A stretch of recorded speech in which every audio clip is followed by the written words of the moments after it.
Tuh. Alhamdulillahirabbil alamin.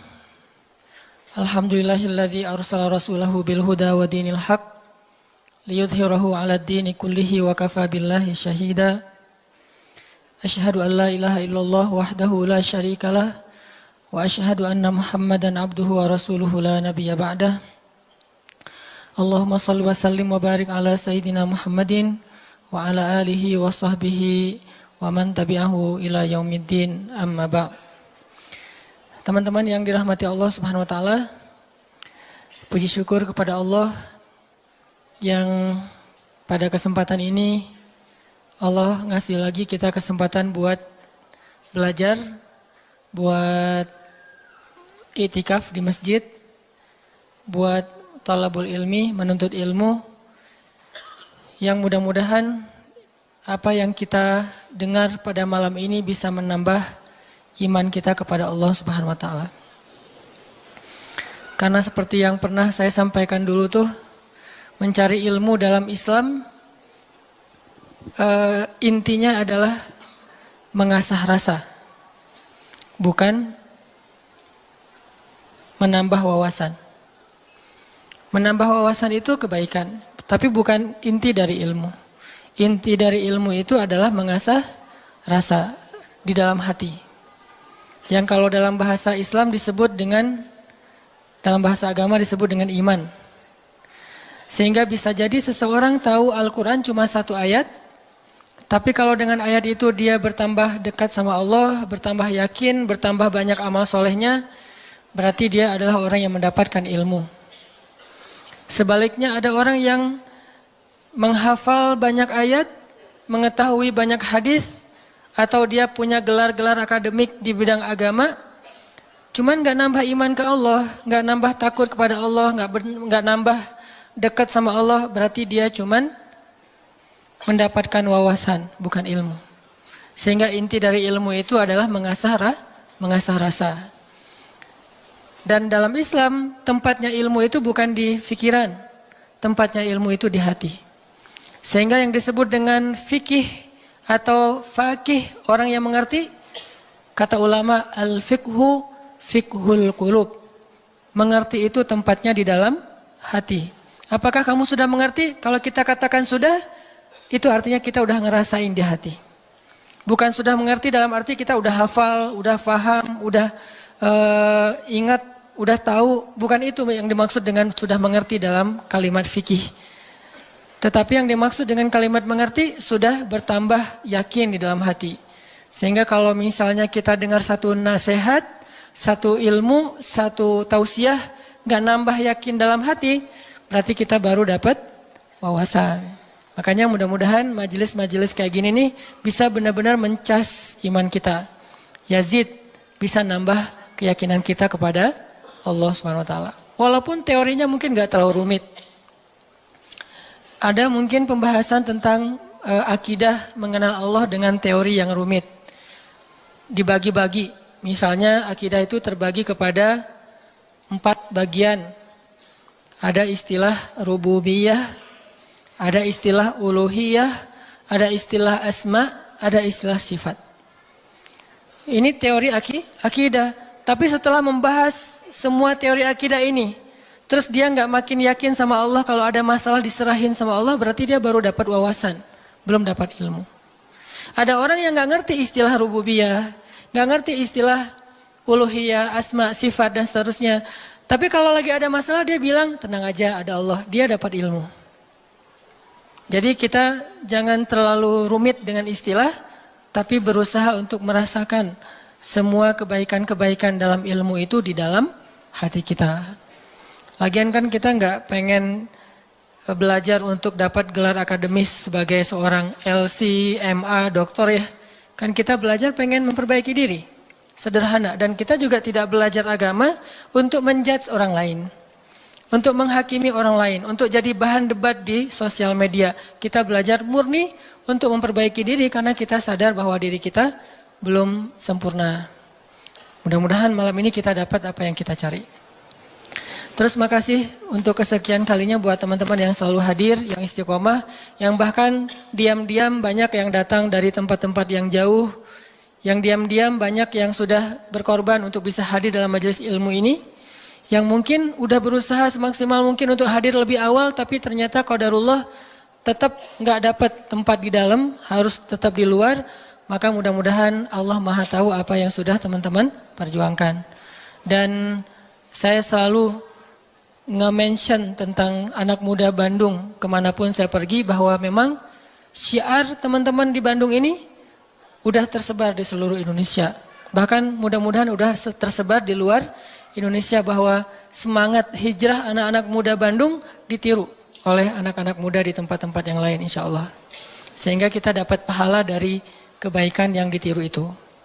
Waja'alna lil muttaqina imama, jadikanlah kami imam, teladan dalam ketakwaan.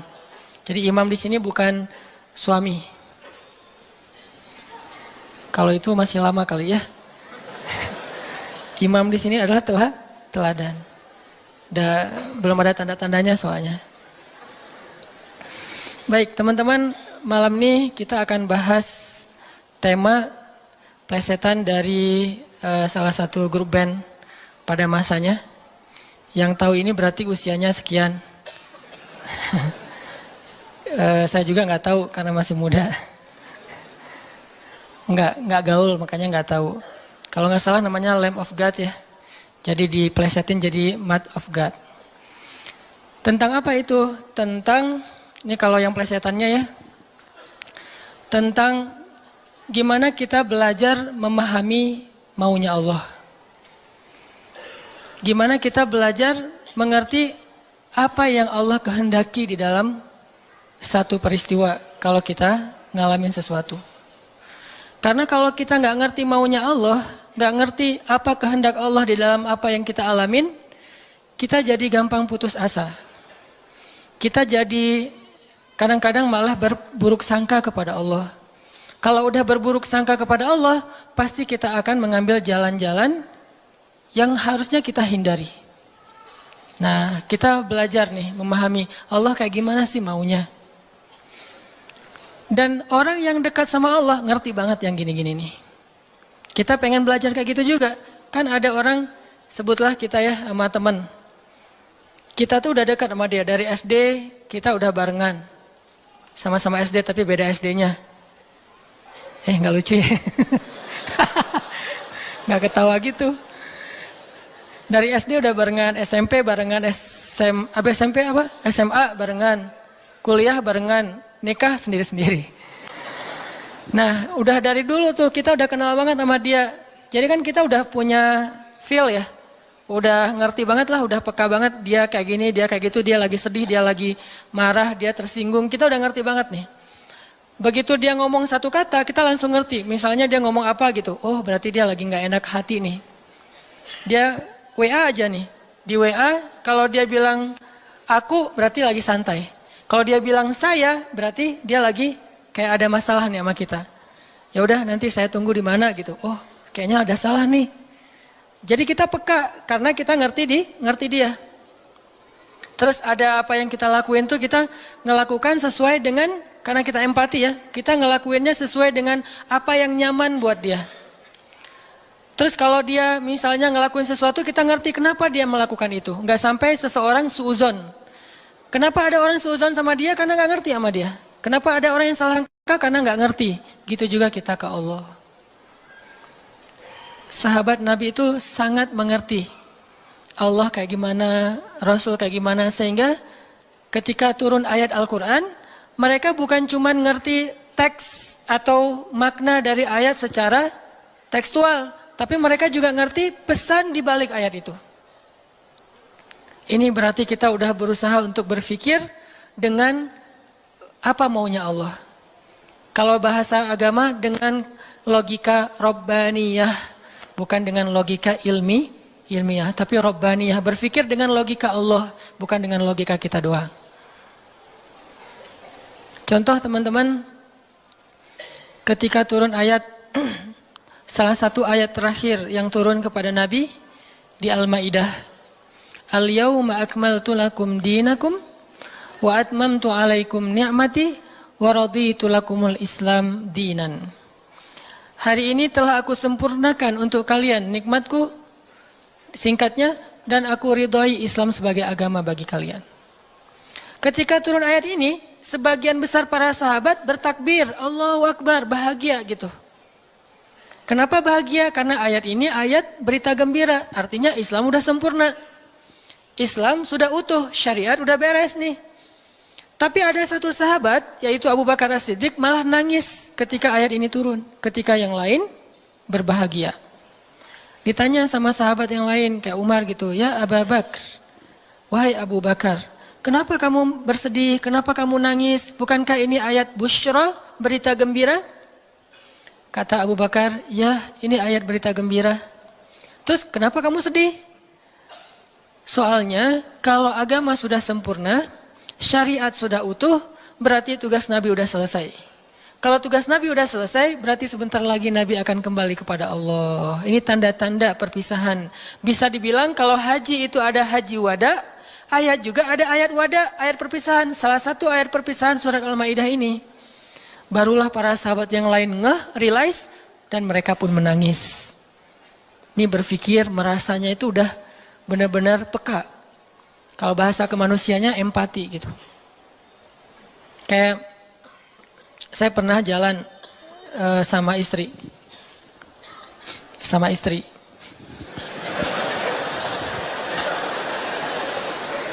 Soalnya nggak mau saya jalan sendiri. Pasti jalan sama istri. Terus diajak sama temen makan seafood, ikan panggang. Istri saya tuh udah tahu kalau saya nggak biasa dan nggak masuk nih kalau makan ikan panggang. Paling mentoknya ikan goreng atau ikan di asam pedas gitu ya, garang asam.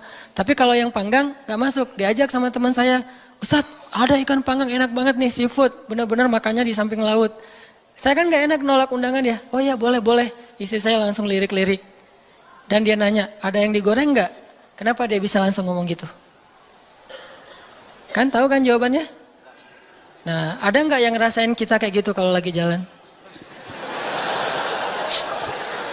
Belum ya? Duh, maaf ya salah ngomong. Yang empati sama kita, yang ngerti banget kita maunya apa, nggak sukanya apa, dia langsung ngerti, langsung minta ikan goreng. Karena saya tahu saya nggak bisa makan ikan panggang. Atau ada yang ngajak makan kayak ada terasinya, ada jengkolnya. Ini enak banget nih, segala macam promo gitu. Saya diem aja. Kan nggak mungkin saya bilang saya nggak suka jengkol, nggak suka terasi. Ternyata menu favorit restoran itu justru jengkol sama terasi. Istri saya langsung mesen apa gitu. Ada telur goreng misalnya. Ini artinya udah ngerti dan berpikir, merasa dengan cara empati tadi, peka. Bisa nggak kita ke Allah kayak gitu? Sehingga ketika Allah memberi kita satu hal yang kita sebut musibah, kita sebut kayak ujian, karena kita mengerti Allah, akhirnya kita tahu harus kayak gimana. Akhirnya kita tahu gimana maunya Allah, apa ada yang ada di balik suatu peristiwa yang kita alamin. Ini penting teman-teman. Kenapa? Biar kita bisa belajar sabar, belajar husnuzon, dan survive dalam satu masalah. Menggunakan logika Allah. Nah, untuk itu kita coba angkat satu kisah di dalam Al-Quran yang menjelaskan tentang matematikanya Allah ini, ada di dalam surat Al-Anfal. Coba teman-teman buka surat ke-8, surat Al-Anfal. Kita tilawah beberapa ayat pertama. Kita lihat nih, logika Allah ketika kayak bentrok dengan logika hambanya. Yaitu surat Al-Anfal ayat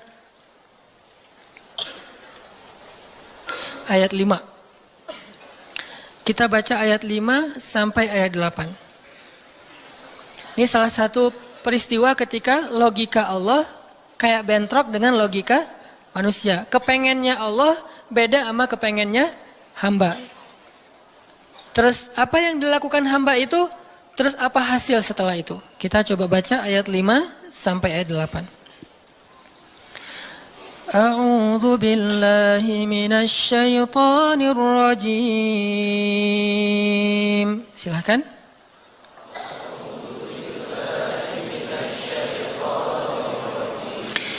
Bismillahirrahmanirrahim.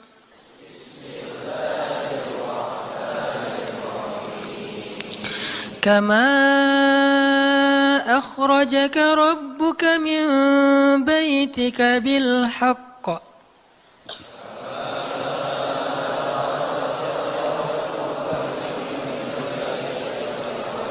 Wa inna fariqam minal mu'minina lakarihun.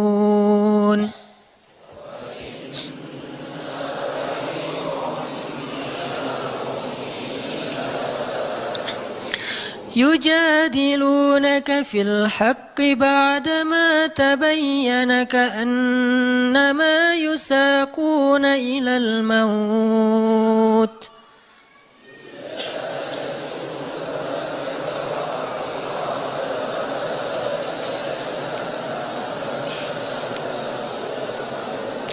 كأنما يساقون إلى الموت وهم ينظرون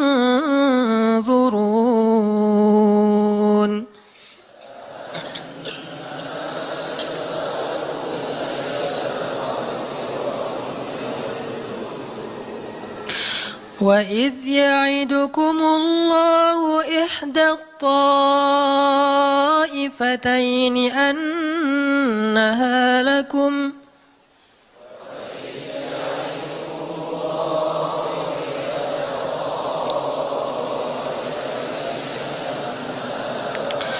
وتودون أن غير ذات الشوكة تكون لكم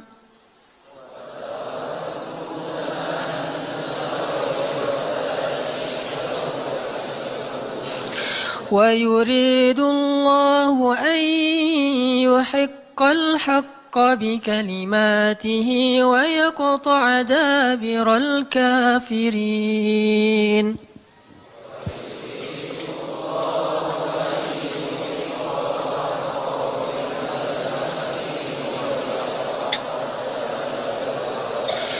ليحق الحق ويبطل الباطل ولو كره المجرمون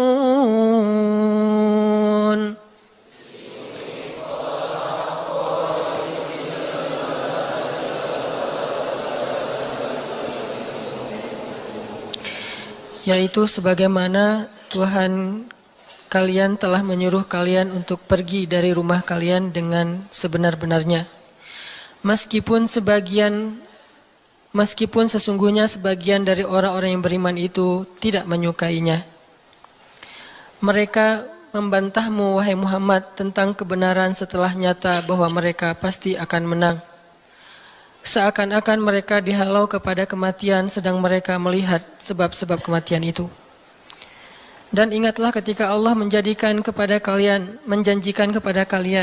bahwa salah satu dari dua golongan yang kalian hadapi adalah untuk kalian, sedangkan kalian menginginkan golongan yang tidak memiliki senjatalah untuk kalian.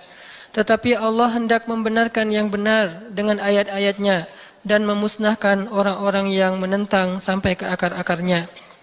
Agar Allah memperkuat yang hak itu Islam dan menghilangkan yang batil atau kemusyrikan, walaupun orang-orang yang berdosa itu tidak menyukainya. Shadaqallahul azim. Ngerti teman-teman? Agak kurang jelas ya.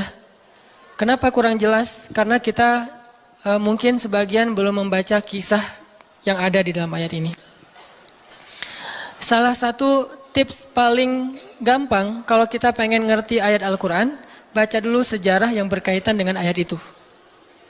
Kalau dalam ilmu tafsir itu disebut dengan asbabun nuzul. Peristiwa-peristiwa yang menyebabkan turunnya ayat tersebut. Contohnya surat Al-Anfal. Kalau teman-teman pengen ngerti surat Al-Anfal, coba sebelum baca surat Al-Anfal, baca dulu peristiwa Perang Badar secara lengkap. Nanti di buku sejarah tuh ada perang Badar, cari yang paling tebal, biar nanti pas kita baca detail, banyak hal-hal kecil yang kita jadi ketahuan. Baca peristiwa perang Badar, setelah berkali-kali baca udah ngerti banget, kayak nonton film berkali-kali sampai hafal. Setelah itu coba baca surat Al-Anfal. Pasti beda. Seolah-olah kita ngalamin ketika ayat itu turun. Itulah bedanya sahabat sama kita. Mereka lebih mengerti Al-Quran karena mereka ngalamin. Nah kita kan cuma membaca teks sejarah, tidak mengalami. Tapi kalau kita baca sejarah berkali-kali lalu baca Al-Anfal, itu akan lebih berasa. Itu yang saya alami. Nah, termasuk ayat yang tadi kita baca. Apa sih yang terjadi sampai turun ayat kayak gini?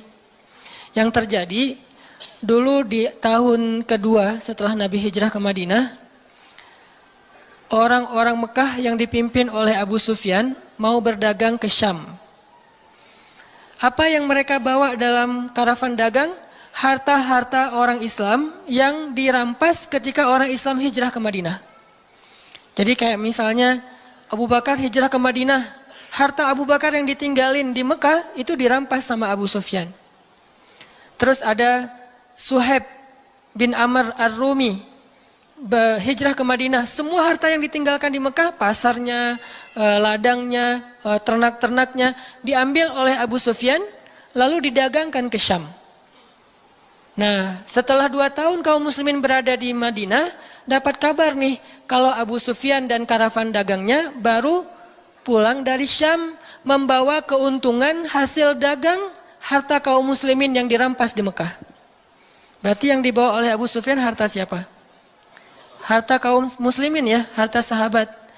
Sehingga Nabi mengatakan, mari kita cegat Abu Sufyan yang ngelewatin jalur dekat kota Madinah, karena emang itu jalur lintas antar negara. Mari kita cegat Abu Sufyan dan kita ambil kembali hak kita. Itu tawaran Nabi kepada orang-orang Muhajirin. Makanya bisa dibilang perang Badar ini perang khusus buat orang Muhajirin. Orang Ansor nggak boleh ikut. Karena awalnya juga pengen ngambil harta orang Muhajirin. Itu skenario awal.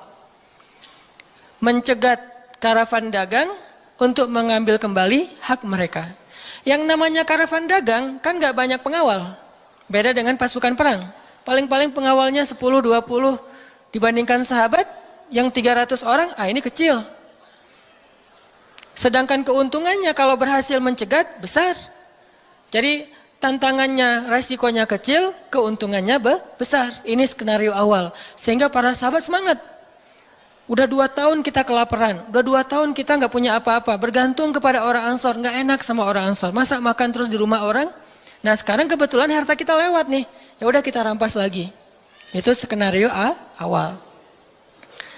Udah siap-siap nih, udah siap-siap mau berangkat jalan.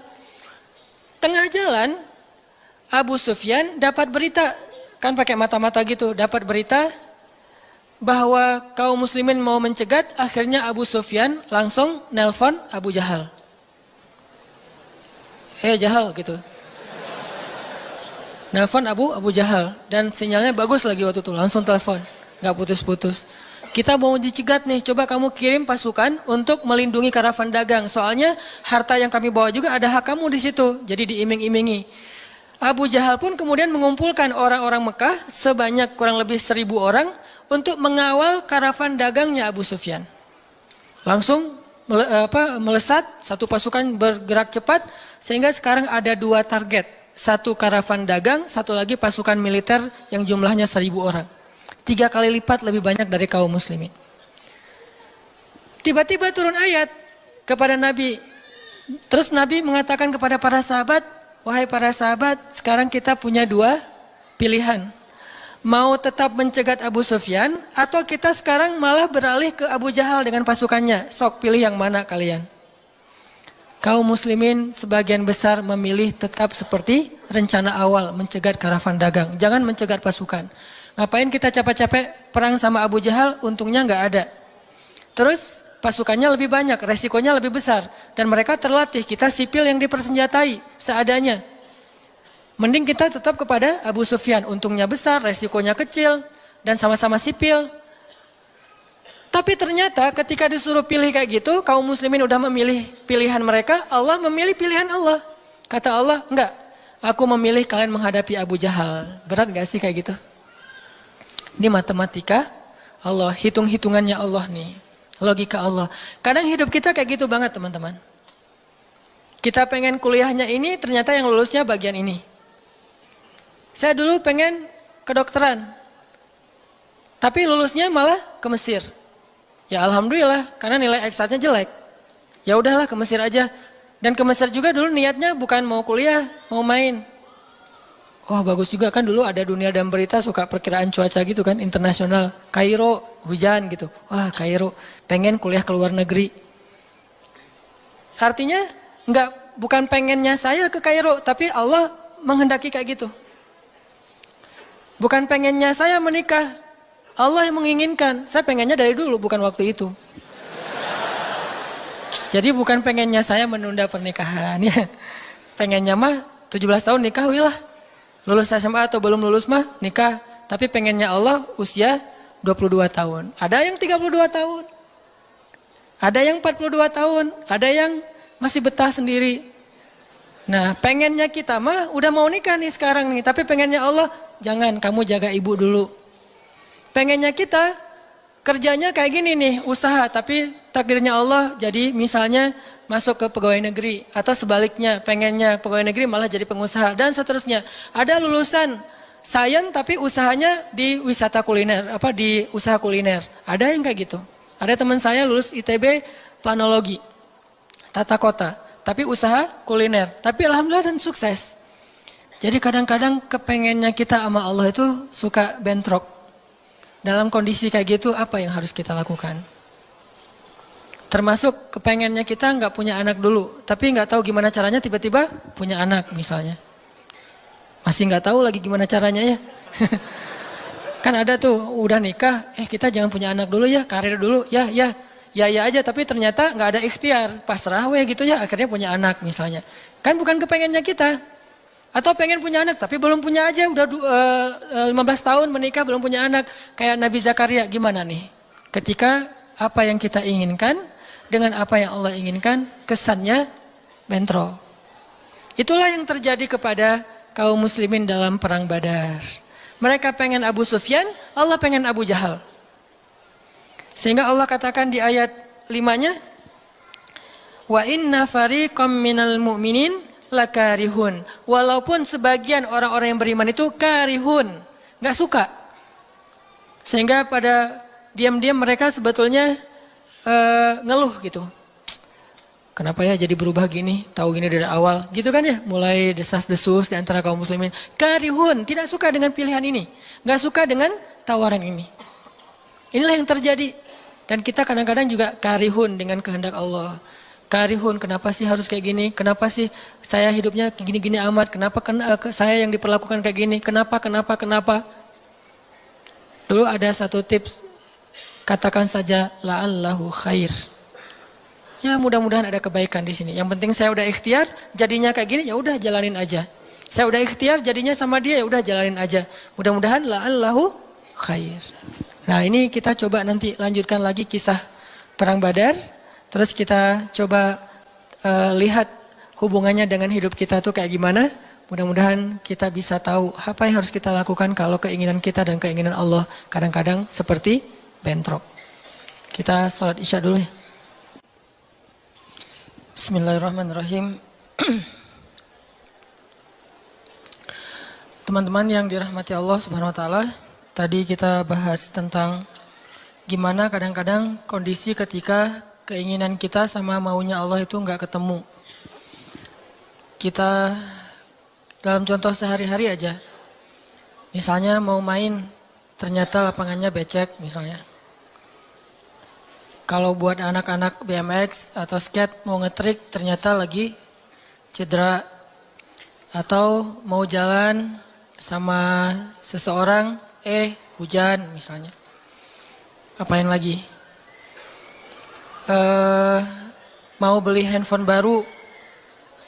Ternyata usaha kita yang tadi kita udah pikirin ada untungnya malah rugi. Mau jalan-jalan keluar kota, pasangannya sakit.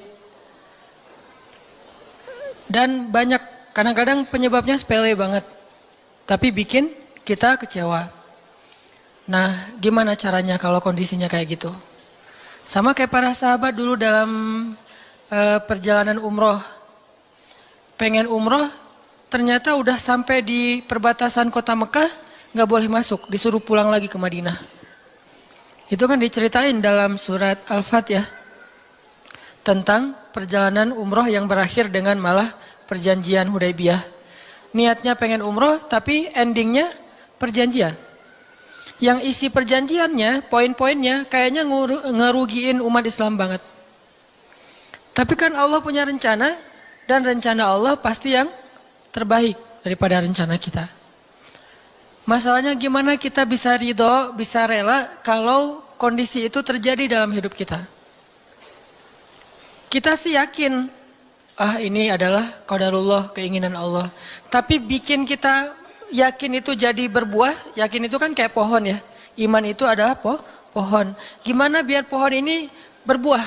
Salah satu buahnya itu adalah sifat ridho, sifat nerima. Sehingga dengan sifat ridho itu akhirnya kita punya kebaikan. Kebaikannya jadi bisa survive, tenang hadapi masalah, sabar dan seterusnya. Nah, gimana caranya? Setelah kita dapat sesuatu, kita yakin kepada Allah, terus jadi ridho. Nah, ini belajar matematikanya Allah Subhanahu wa Ta'ala. Dan itulah yang terjadi dalam perjanjian Hudaybiyah, terjadi kepada Siti Maryam yang tadi dibacain suratnya. Maryam gak pengen punya anak tanpa suami. Kalaupun harus punya anak, nikah dulu. Tapi Allah punya rencana lain. Rencana manusia punya anak setelah nikah. Lagian Maryam lagi belum siap menikah nih. Belum ada cowok yang pantas buat Maryam. Justru karena itulah Allah beri dia anak tanpa laki-laki, tanpa suami. Kenapa? Nggak ada suami yang pantas buat Maryam. Mungkin satu-satunya lelaki yang pantas buat Maryam cuma Nabi Muhammad. Tapi kan beda zaman. Masa Maryam harus nunggu Nabi Muhammad 300 tahun lagi kan ya? Nah, ternyata karena nggak ada yang pantas buat dia, akhirnya dia punya anak tanpa harus melalui seorang suami. Mungkin kita terlalu soleh sehingga nggak ada yang pantas buat kita. Pantasnya cuma bidadari, ya udah di akhirat nikahnya. Husnuzannya mah ya. Mungkin di atas nih nggak ada yang pantas jadi imamnya, soalnya terlalu solehah. Jadi imam juga kayak ragu gitu. Aduh, ngimamin dia, hafalannya udah luar biasa, bacaannya lebih bagus, guru tahsin lah gitu. Saya baru belajar pratahsin, masa mau jadi imam seorang cewek yang guru tahsin? Karena dia terlalu keren. Akhirnya nggak ada yang pantas buat dia nih. Maryam kayak gitu banget. Karena terlalu keren, terlalu soleh, sampai ulama aja ragu, Maryam ini nabi atau bukan gitu.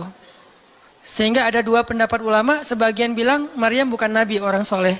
Tapi ada ulama yang bilang Maryam itu emang nabi. Satu-satunya nabi dari cewek. Satu dari 4 perempuan yang sempurna. Dan di antara 4 itu kayaknya menurut sebagian ulama Maryam nomor 1 tuh. Walaupun secara usia Asia, Maryam, Khadijah, Fatimah. Tapi Maryam itu paling keren lah.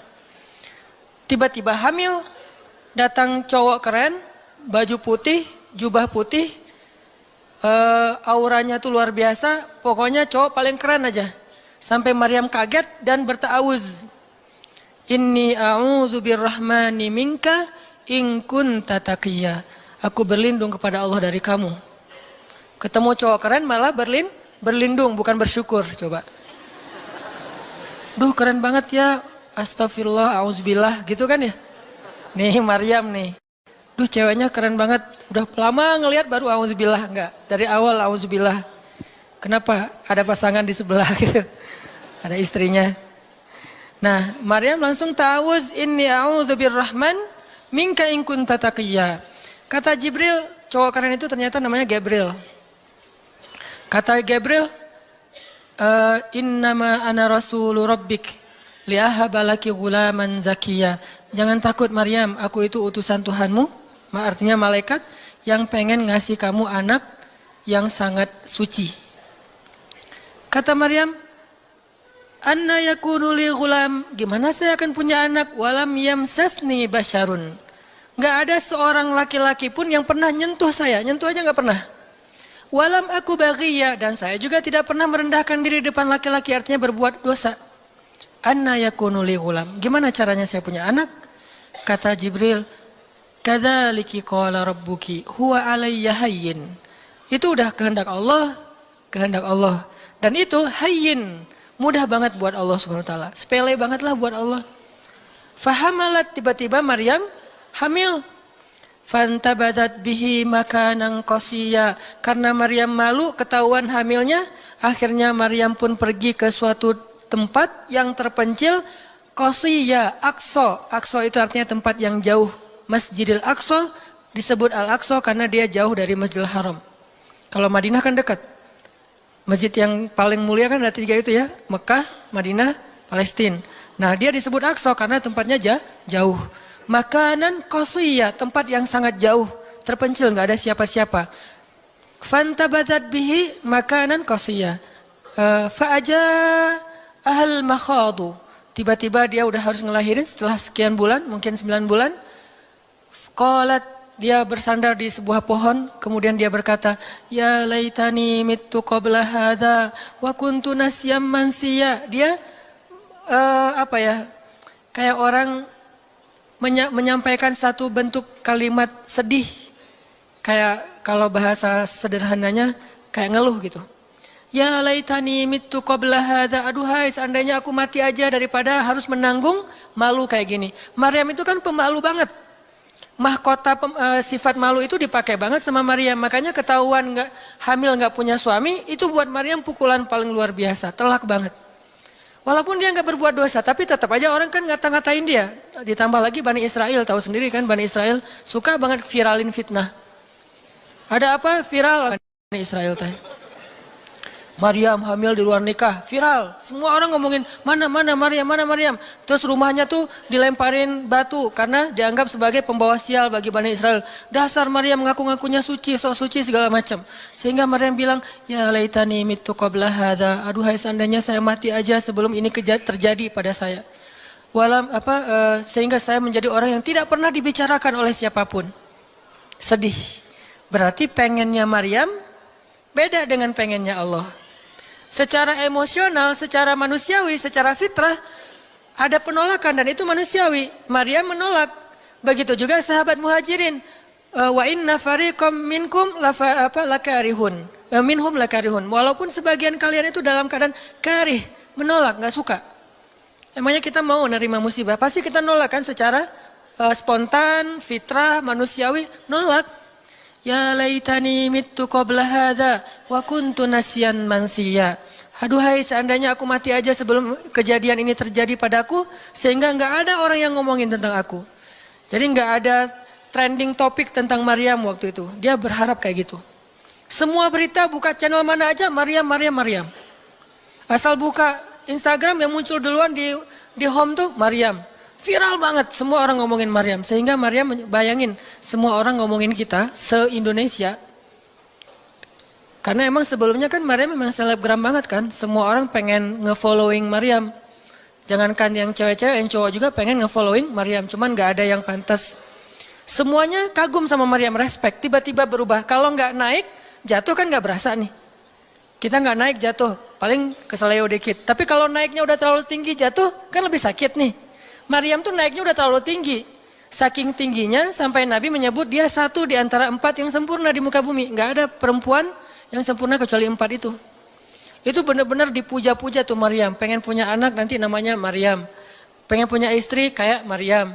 Pengen punya ibu kayak Maryam. Pokoknya Maryam itu idola banget tuh di zaman tersebut. Bani Israel kalau suka lebaynya luar biasa. Kalau benci, wah noraknya juga luar biasa. Itu Bani Israel. Berlebihan gitu. Kalau suka habis-habisan sampai dijadikan Tuhan kan dulu mereka pernah mengangkat seorang laki-laki yang soleh jadi Tuhan. Namanya Uzair. Namanya Uzair. Disebut sebagai anak Tuhan. Kemudian juga Isa juga gitu. Bani Israel tuh luar biasa kalau suka. Kalau benci, wah habis-habisan juga tuh dijelek-jelekin. Kayak mereka ngejelek-jelekin Musa, Harun. Kalau Harun gak terlalu sih, Musa.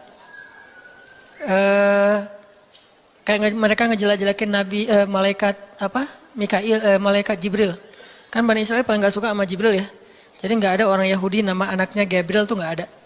Rata-rata nama anaknya Michael. Karena mereka senang banget sama Mikail, gak suka sama Jibril. Kenapa? Jibril itu kalau turun pasti bawa perintah. Wahyu kan? Jibril mah hese, bawa perintah wae gitu. Bawel Jibril menurut mereka. Kalau Mikail keren, bawa rezeki, bawa rahmat, bawa apa. Sehingga mereka senangnya sama Mikail. Dibikinlah film Jin versus Gabriel. Malah nggak yang baik itu waktu itu Jin. Kan banyak tuh film-film kayak gitu tuh. Itu memang dari dulu kayak gitu. Nah, Maryam naik tinggi, dipuja-puja semua orang. Maryam, kalau ketemu Maryam, fallback dong, gitu-gitu pada. Wah, pokoknya heboh aja sama Maryam. Tiba-tiba ada kasus, Maryam kan jatuhnya dalam banget sehingga Maryam tuh nggak siap perasaannya.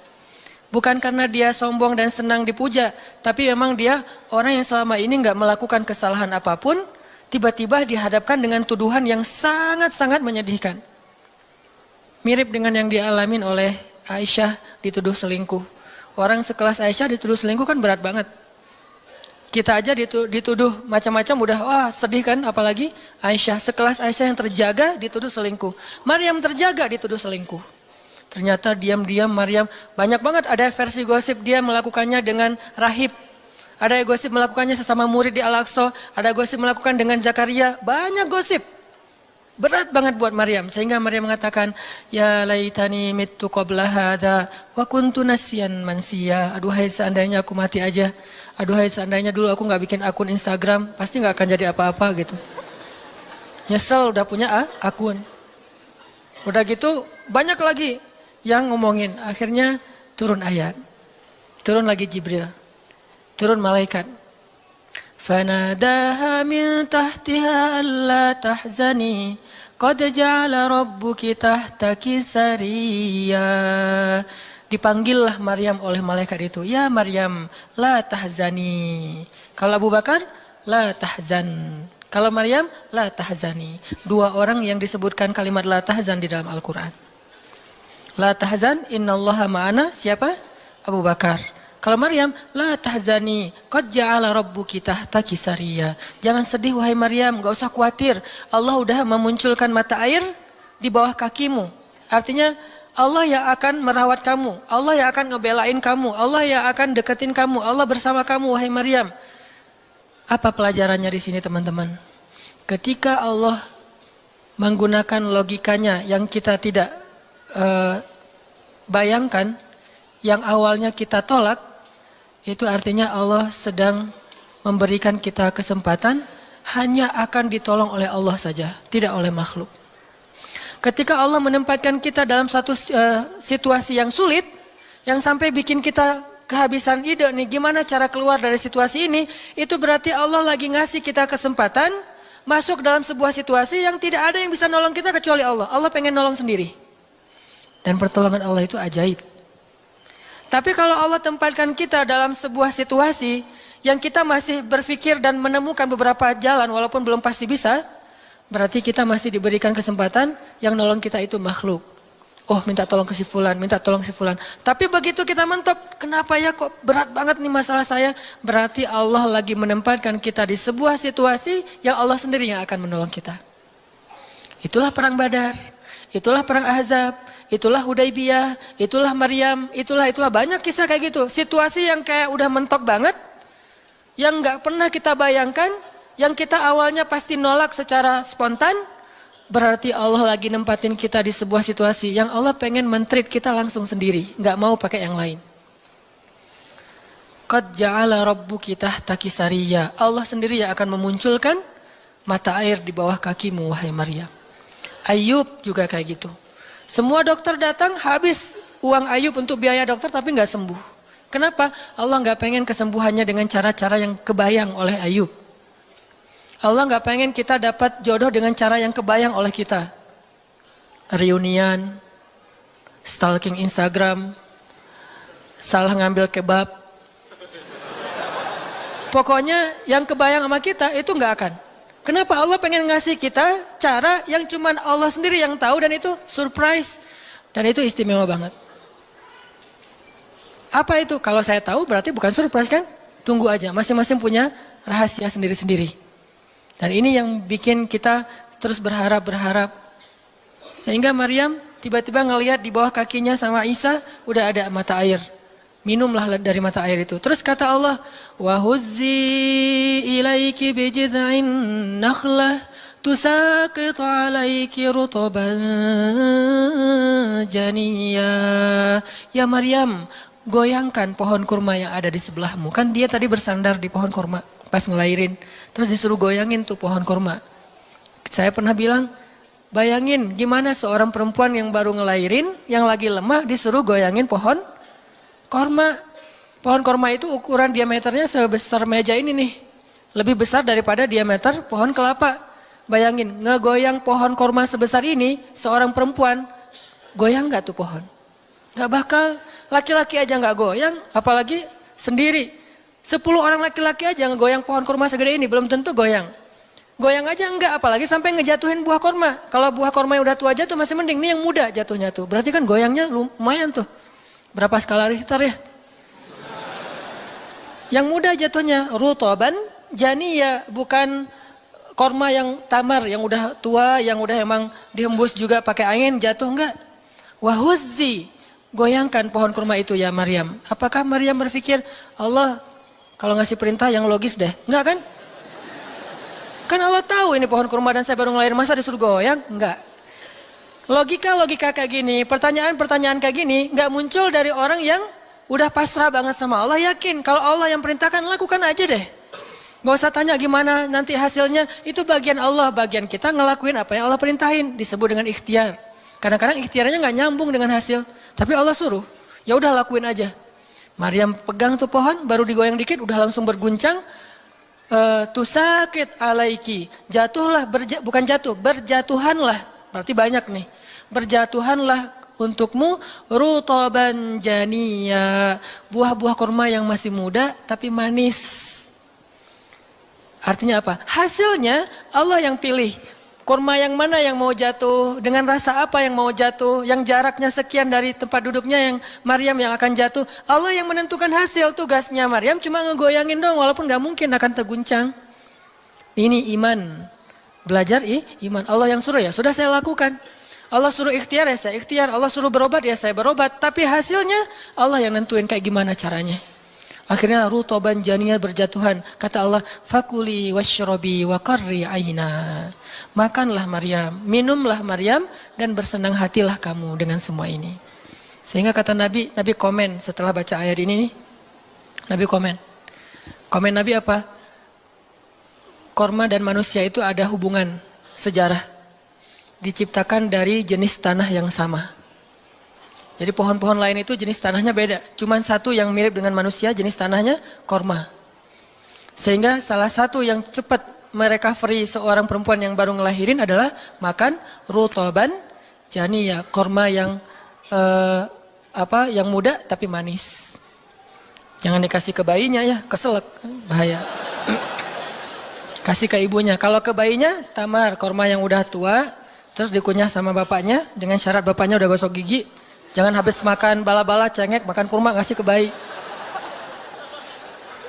Kasih ke bayi yang tua, kasih ke ibunya yang muda. Dan itu cepat merecovery seorang perempuan. Kata Nabi, di situ ada obat dari penyakit. Intinya teman-teman, kayak gitu ternyata cara Allah. Ini logika Allah nih. Sehingga ketika kaum muslimin, balik lagi ke surat Al-Anfal, dihadapkan dengan satu pilihan yang mereka nggak pernah ngebayangin dan secara spontan, karihun, menolak, maka Allah Subhanahu wa Ta'ala menyampaikan kenapa Allah memilih itu. Karena kata Allah, tujuan dalam pencegatan ini bukanlah mengambil harta, tetapi untuk menunjukkan mana yang benar, mana yang batil. Ya sudahlah, daripada menentang Allah, sami'na wa ta'na, ikut. Walaupun sebetulnya hatinya masih karihun, nggak rela gitu. Ikutlah pilihan Allah dan Rasul. Mereka pun ganti rute, dari yang tadi rute mau mencegat Abu Sufyan, sekarang rute kepada Abu Jahal. Mulai ngutus mata-mata Abu Jahal, berapa pasukannya segala macam, bermalam di sebuah tempat di daerah situ. Malamnya Nabi itu nggak bisa tidur. Nabi sepanjang malam beristighosah. Jadi istighosah itu teman-teman salah satu di antara sunnah-sunnah Nabi SAW. Apa istighosah artinya? Doa yang sangat lama. Nabi malam itu sama Abu Bakar berdua nggak tidur, yang lain pada tidur kan besok mau perang nih. Malam ini mereka tidur, besok mau tanding aja disuruh tidur kan ya. Apalagi besok mau perang, tidur wajib tidur. Yang belum tidur pokoknya pura-pura tidur. Tidur aja. Kayak kita besok mau akad kan harus tidur ya. Walaupun susah tidurnya.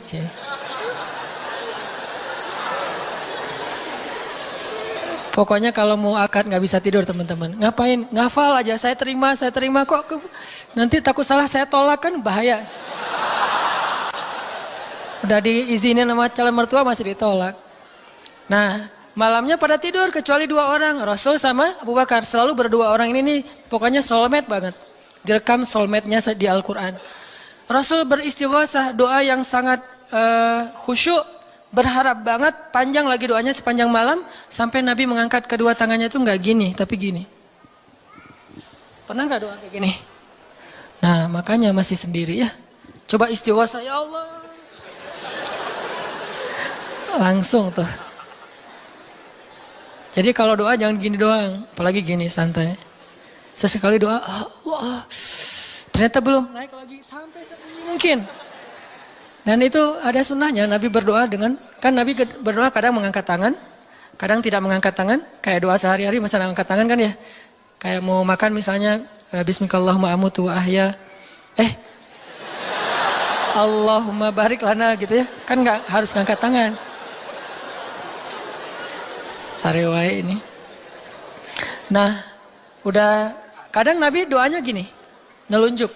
Bukan merintah Allah, ya Allah kasih lo ya, enggak. Nelunjuk dengan filosofi Arab sama filosofi Indonesia beda. Makanya jangan menerjemahkan teks Arab dengan konteks kita, dengan persepsi kita. Terjemahkan dengan persepsi bahasa sendiri. Apa sih maksudnya? Gitulah. Jadi di Arab tuh kalau gini bukan merintah. Gini tuh artinya cuma engkau yang saya harapin ya Allah gitu maksudnya. Jadi kalau ya Allah itu maksudnya engkau doang yang saya harapin, iya karena budua iya karena selain gitu. Bukan ya Allah pokoknya harus ya bukan. Kalau kita pakai dengan logika kita kan, kok doa sih nggak sopan sama Allah kayak gitu-gitu amat. Kalau ke manusia mungkin gitu agak kurang sopan. Kalau ke Allah sopan. Bisa gini, bisa biasa aja, bisa gini. Gini juga ada beberapa level. Ada yang gini sampai ke paling atas. Biasanya yang paling atas tuh bab jodoh sih. Kalau bab kuliah masih gini, kerja, giliran jodoh paling tinggi.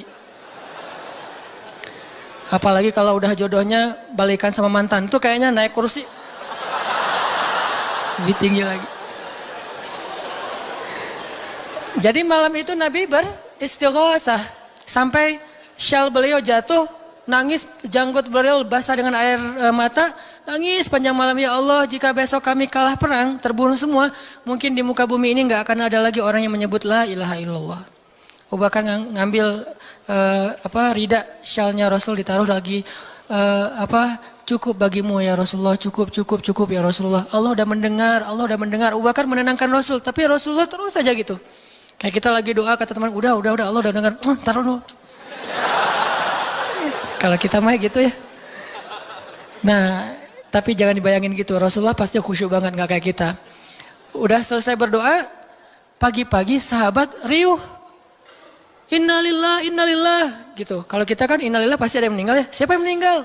Enggak, innalillah itu musibah, enggak harus selalu orang meninggal. Ya Rasulullah maafkan kami. Kenapa?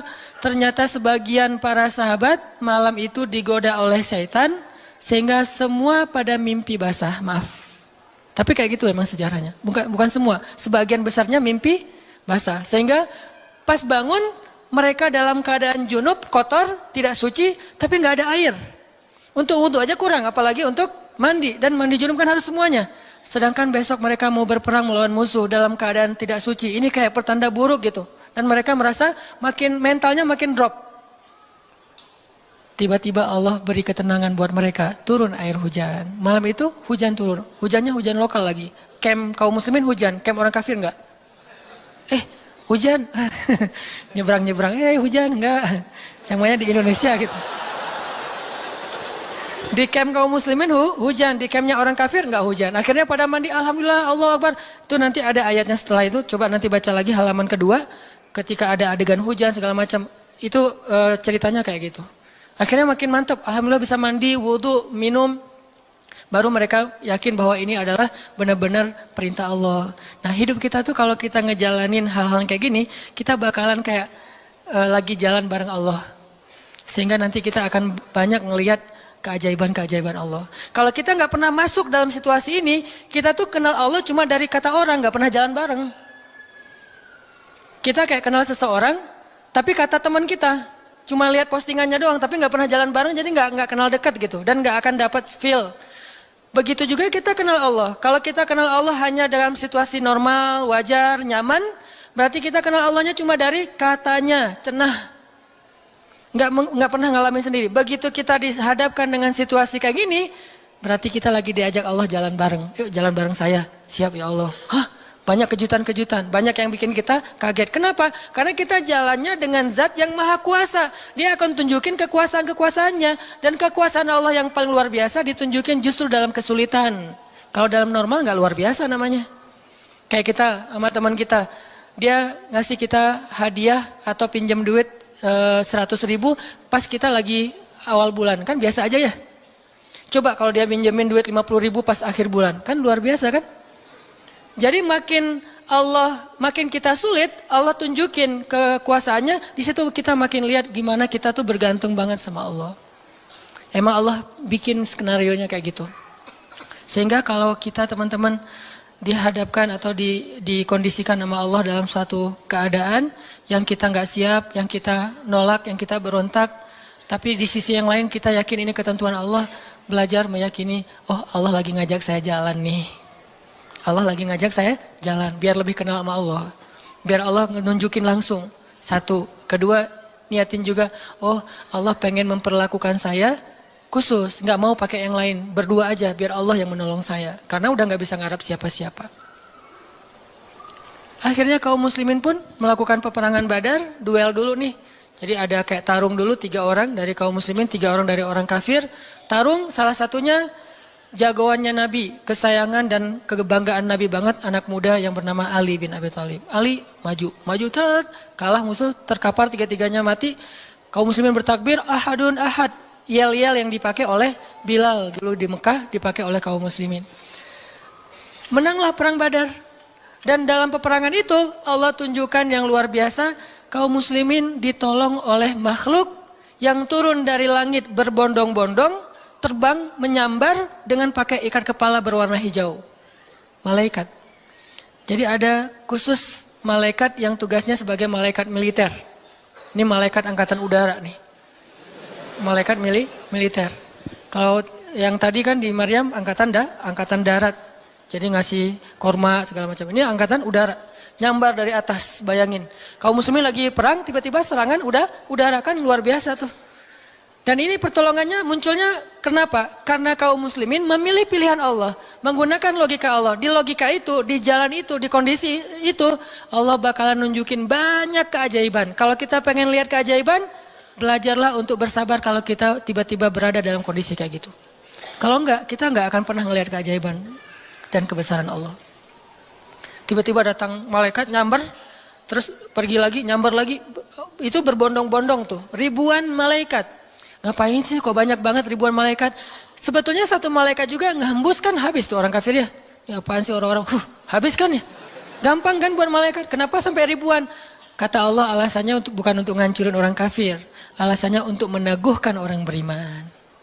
Jadi Allah kirim banyak tujuannya untuk meneguhkan orang beriman. Sehingga bertambahlah keyakinan mereka kepada Allah Subhanahu Wa Taala. Kita aja yang memang tidak diberikan kesempatan bisa ngelihat malaikat. Tapi malaikat itu nolongin kita. Terutama nolongin teman-teman yang masih fisabilillah. Itu Allah, malaikat dekat banget sama mereka. Saya udah gak tega nyebutnya. Udah lama kan saya gak menggunakan kata itu ya. Gak tega juga lama-lama. Teman-teman yang masih sendiri, yang masih dalam penantian, malaikat itu kalian gak sendiri. Ada malaikat di sebelah. Malaikat juga kasihan sama kita. Kita aja yang nggak ngelihat. Ada malaikat. Kenapa di sini? Saya khusus ditugaskan nemenin orang-orang kayak kamu dan teman-teman kamu. Oh ya, malaikat yang khusus nemenin yang berstatus J tadi. Ada hadisnya Ustadz? Nggak ada sih. Tapi yakinlah bahwa malaikat itu diutus untuk menolong orang-orang yang sabar. Status sabar kan bisa status masalah tadi, bisa masalah rezeki, bisa masalah sakit. Pokoknya ada malaikat aja yang nolongin mereka. Ngedoain mereka, berselawat untuk mereka.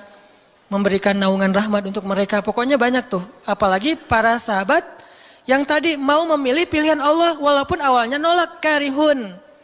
Karena udah milih pilihan Allah, Allah berikan pertolongan yang luar biasa.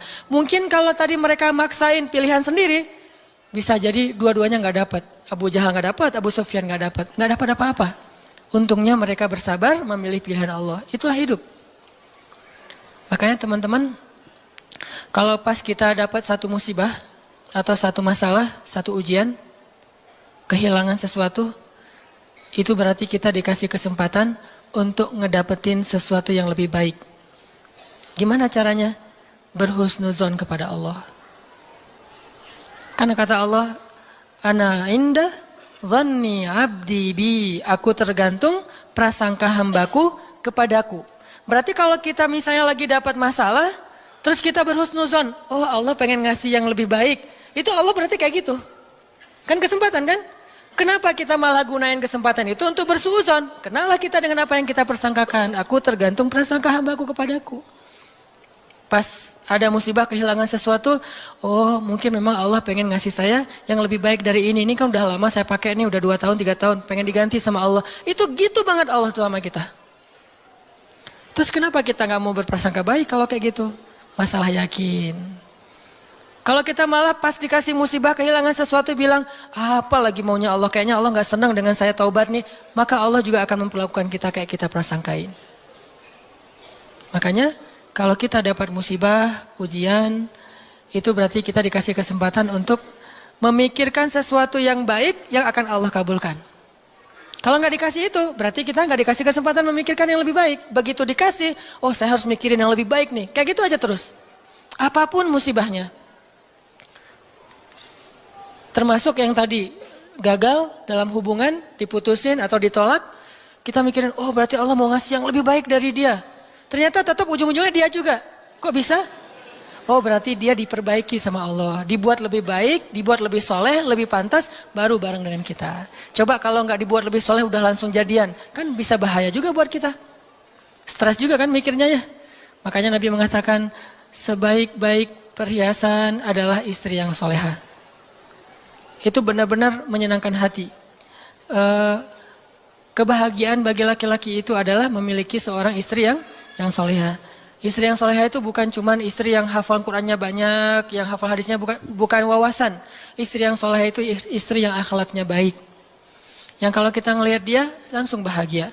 Jadi pulang ke rumah itu gak pernah nyetel TV. Kenapa papa gak pernah lihat TV? Kan lihat mama. Ya. Yang lama nonton TV pasti ini gak nyaman ngelihat istrinya nih. Jadi kalau sampai rumah bikin kopi, duduk di tengah ruangan, lihat istri lalu lalang gitu. Pak, TV-nya di situ, ngapain ke sana kemana mama pergi? Itulah hiburan buat papa. Berat juga Pernah nggak ngomong kayak gitu? Belum. Gimana mau ngomong, nggak ada orangnya ya. Nanti kalau udah ada gitu tuh. Makanya saya jarang nonton TV Sering nonton YouTube soalnya. Nah ini ya teman-teman. Jadi kita berprasangka begitu dikasih musibah. Oh berarti Allah pengen ngasih yang lebih baik. Yang terbaik deh yang kita prasangkain. Karena Allah akan kayak gitu banget. Inilah rahasia matematika Allah.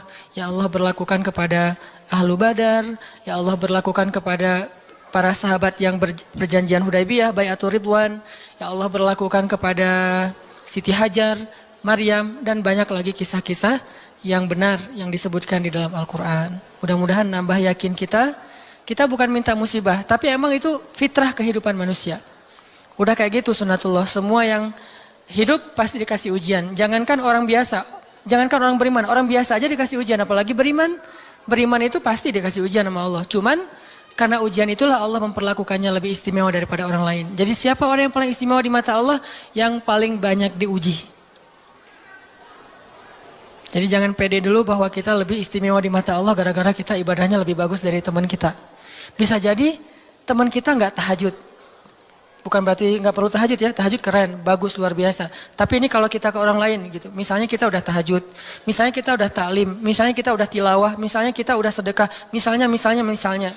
Terus kita ngerasa kayak lebih baik dari orang lain, jangan. Karena bisa jadi ibadah teman kita, diam doang tuh. Ngapain? Sabar menghadapi ujian, itulah ibadahnya. Bisa jadi orang yang paling mulia di mata Allah itu orang yang sedang sakit di rumah sakit atau di rumahnya yang nggak bisa berobat bertahun-tahun.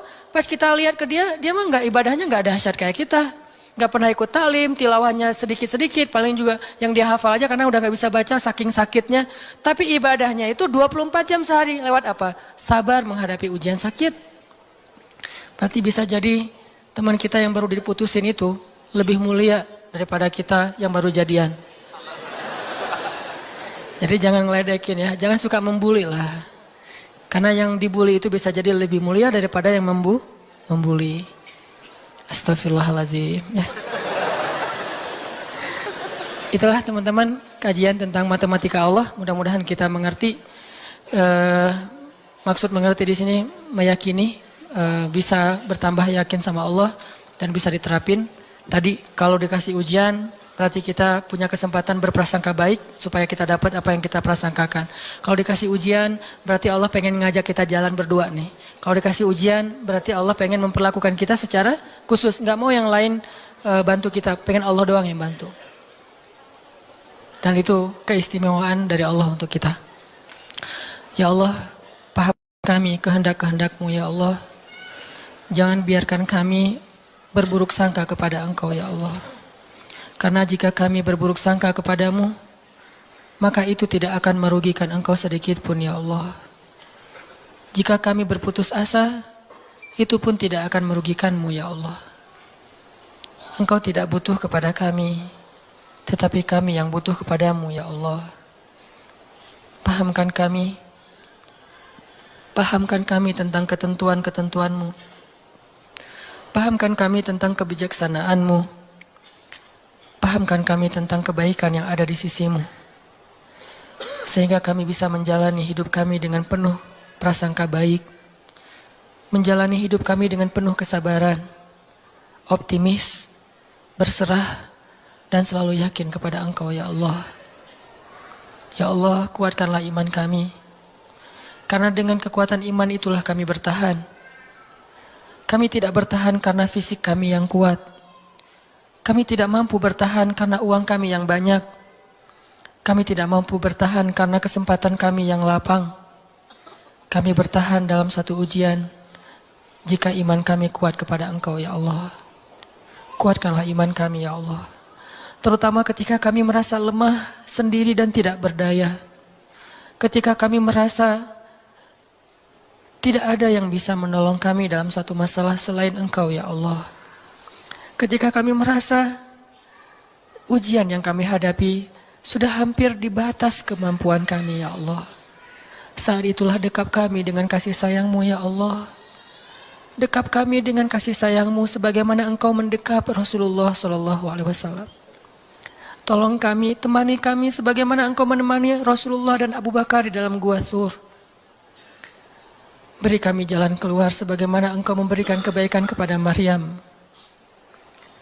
Jangan biarkan kami berputus asa dan memilih jalan yang tidak Engkau ridhai ya Allah. Kami takut dan kami berlindung kepadamu dari nafsu diri kami sendiri ya Allah. Kami berlindung kepadamu dari kelemahan diri kami sendiri ya Allah. Kelemahan yang membuat kami tidak lagi berharap kebaikan di sisi-Mu. Kelemahan yang dalam diri kami yang membuat kami tidak mau lagi berikhtiar. Kelemahan dalam diri kami yang membuat kami berputus asa. Kami berlindung kepadamu dari kelemahan itu ya Allah. Fahamkan kami. Pegang kami erat ya Allah. Ketika kami akan terjatuh.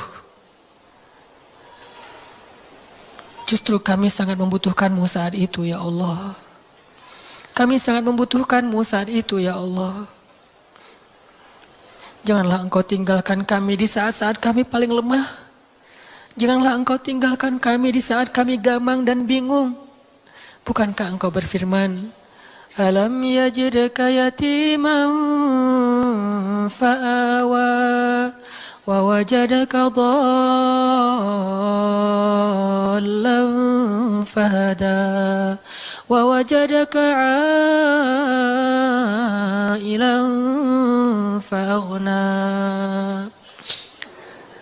Engkau yang menemani orang yang merasa yatim sendiri. Engkau yang memberi petunjuk kepada orang yang bingung dan tidak tahu arah. Dan Engkaulah yang mencukupkan orang-orang yang kekurangan dan kelaparan. Temani kami ya Allah. Beri kami petunjuk ya Allah.